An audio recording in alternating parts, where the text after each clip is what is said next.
Hello everyone, welcome to another episode of Carolyn and Her Clothes.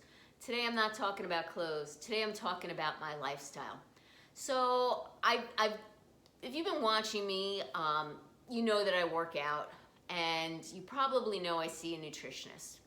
So I'm going to tell you a little bit about my lifestyle and how it evolved over the last few years. And I have to tell you, this is probably like the 6th or 7th time I tried to film this video. I don't like any of them. I have numerous reasons for deleting them and restarting them. Hopefully this is my final one that I'll publish. No promises though. So about 5 years ago, I looked in the mirror and I didn't like what I saw. I looked overweight. I was heavy. I was clinically obese based on my BMI. And I felt just bleh, you know? And somebody from my office, a coworker, was telling me how she works out at Orange Theory Fitness. This coworker was from Chicago, so I'm from New Jersey. She works out in Orange Theory in Chicago. She told me it was a national chain. I went on their website, found the location, and signed up for an intro class. And it was my very first time going to a real gym and working out seriously. Now, I have done gyms many times over the years, and I'd sign up with good intentions, go there, do a couple little things, bumble around, and then, you know, woo, that was a good workout. Yeah, no, not really. So I really hadn't worked out in many, many years, and I never was a real hardcore worker outer to begin with.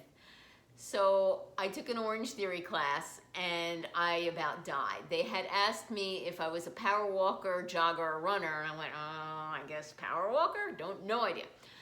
So I got on that treadmill and I died. I couldn't even power walk. I couldn't keep up. I was so out of breath and people around me were running like crazy. And I was like, oh damn, they're my age. I'm like, I'm really out of shape and they're running. I can't even power walk. I ended up signing up for a 10-pack of classes. Now you can they have different kinds of memberships. The class pack is their like lowest level because I wasn't quite sure I was ready to commit. And the reason why is because I was notorious about joining gyms and then never following through and going.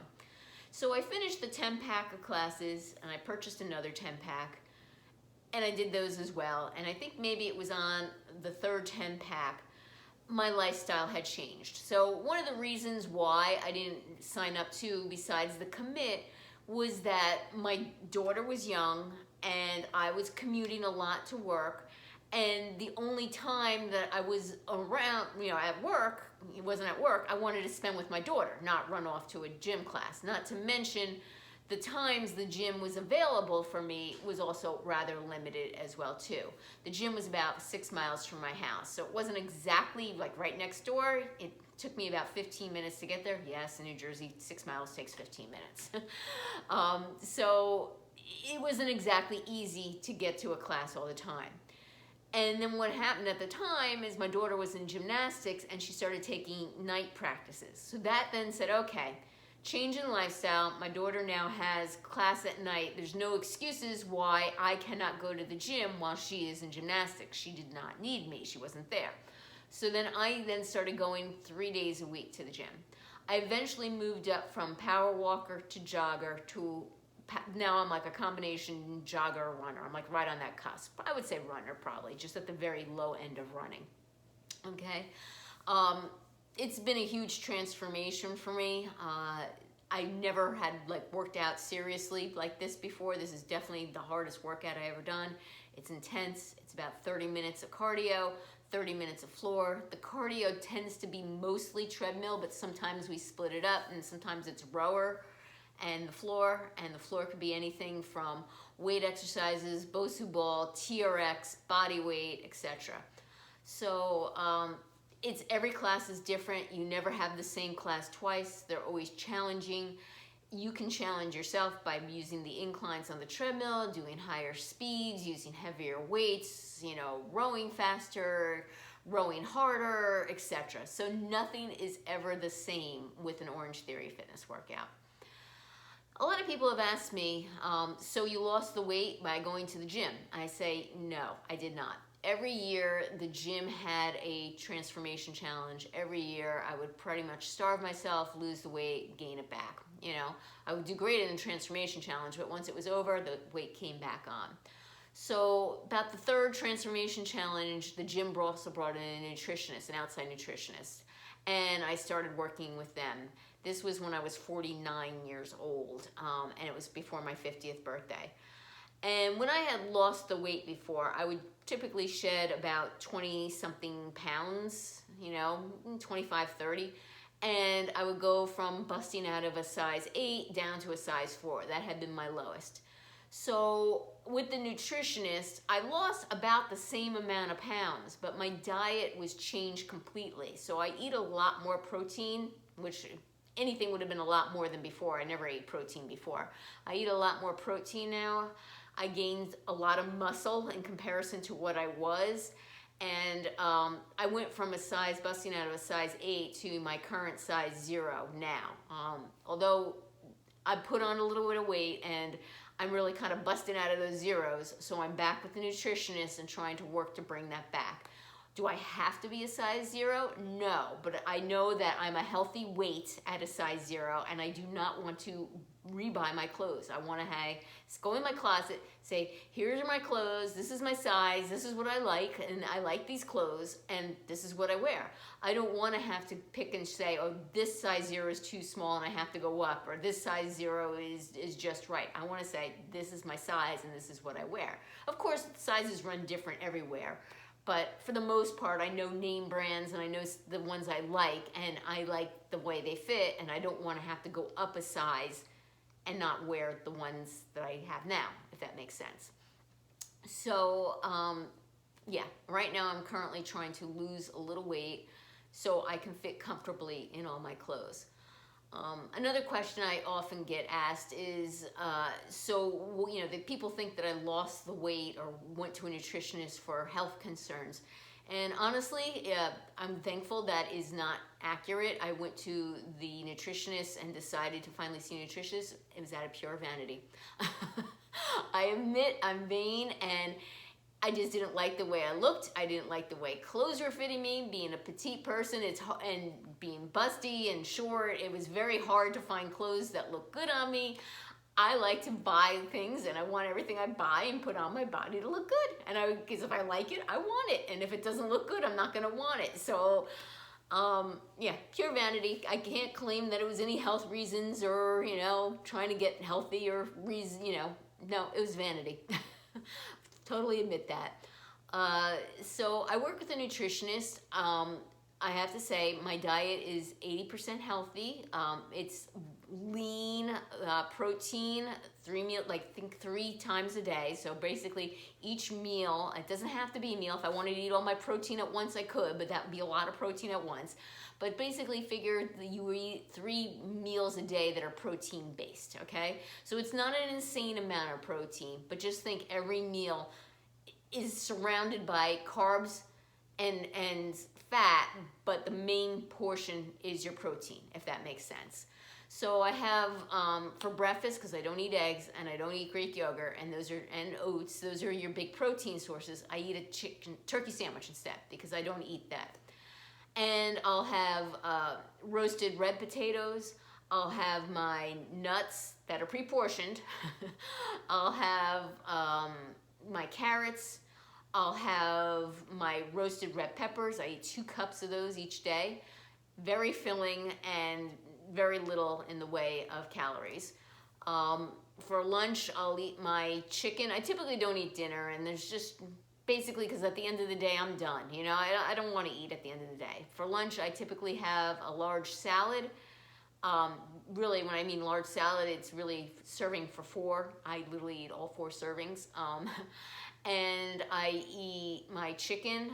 I eat usually both the lunch and the dinner portion, and then I have my ice cream. And you're like, ice cream? You know, it sounded good until that point. Salad, roasted peppers, roasted potatoes, turkey, chicken, and then my ice cream. Yes, because I am able to budget for that in this plan.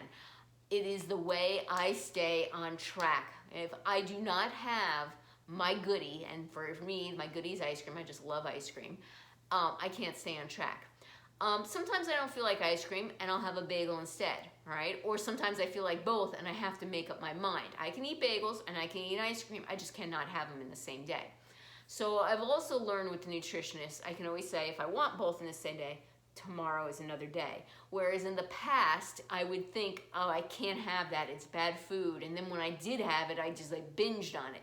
So they kind of got me in the mindset that there is no bad food. It's just, yes, there are foods that are nutritionally better for you and better choices, but there's nothing as a bad food.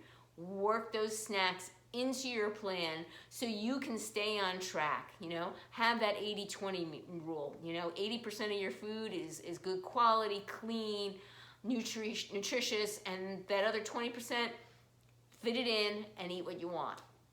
And this plan also allows for one cheat meal a week, and the deal is a cheat meal, like in other words, you eat it within an hour, versus a cheat day, and where you can obviously eat a lot more. So my lifestyle changed again when the Orange Theory became local to me. Like, and you're saying, well, 6 miles is local, and 6 miles not. Now this is less than a mile from my house. I can jog to it.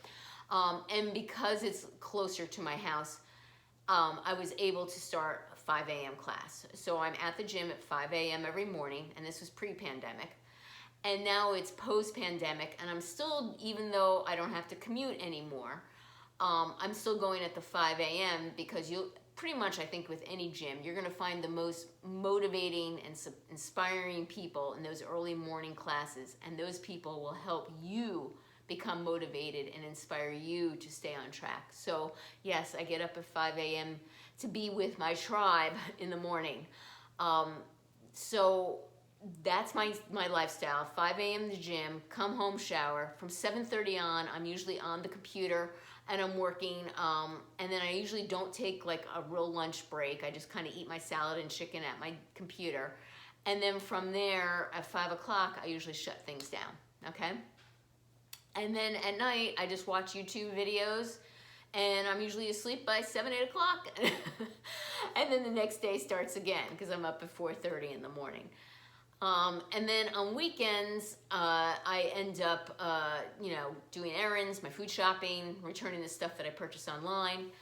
I recently had another lifestyle change besides the pandemic and not going into the office anymore and being permanent from home because our office is relocated.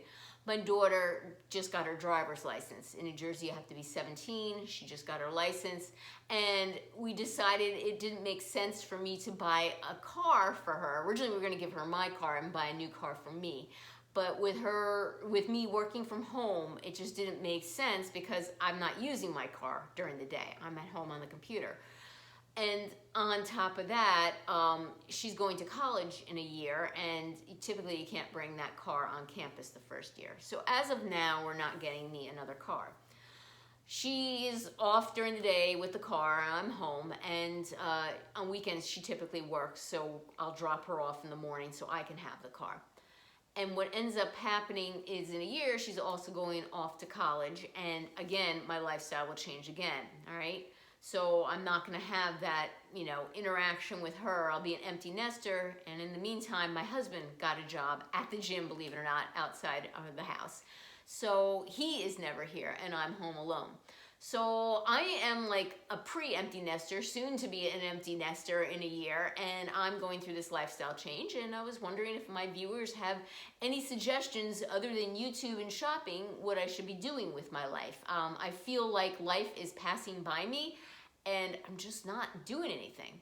So in the comments below, you know, let me know what you think that a good hobby for me might be, or what I should do, or etc. Especially in this time where it's kind of like COVID still, and things are up in the air. I got masks suggestions again. It's, you know, you think everything's going good, we're going back to normal, and it's like 2 steps forward, 1 step back.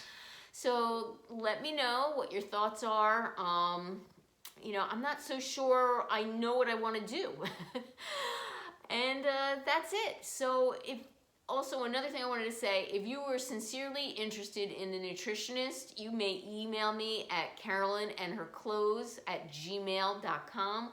I will provide their information to you. I didn't want to just announce it because it is local to me, but if you are sincerely interested, I do know that they work with people remotely. You may email me and I'll give you the information.